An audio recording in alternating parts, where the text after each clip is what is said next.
করতে বসে যান। এই আল্লাহর বান্দা বান্দিরা, ছেলেদেরকে আমি বড় লজ্জার কথা বলে দিলাম, খবরদার খবরদার, কুলুপ ধরে আপনি দাঁড়াবেন না, কুলুপ ধরে আপনি রাস্তা রাস্তা ঘুরবেন না। এটা শিষ্টাচারের নিয়ম নয়, এটা নবী মুহাম্মদের ভালোবাসার কথা নয়। বন্ধুরা আমার, কিছু কিছু ছেলেদেরকে দেখা যায় রাস্তা ধারে পেচ্ছাপ করছে, দাঁড়িয়ে পেচ্ছাপ করছে।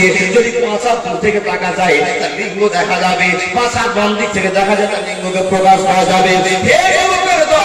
এত সম্মান তোমাকে আল্লাহ দিয়েছে, আর মাত্র পেচ্ছাপের জন্য তুমি রোডের কাছে দাঁড়িয়ে গিয়েছো, অশৃঙ্খল ভাবে তুমি পেচ্ছাপ করছো।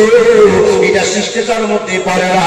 মুসলমান রে, আল্লাহ রাব্বুল আলামিন বলেছেন, আমি আল্লাহ তোমাকে এত দাম দিয়েছি, পৃথিবীর বুকে শ্রেষ্ঠ মানুষ বানিয়েছি। মানুষের তুমি বুঝে নাও, তোমার দাম আছে, তোমার মর্যাদা আছে। খবরদার তোমার সম্মানকে ধুলোয় মিশিয়ে দিবা না।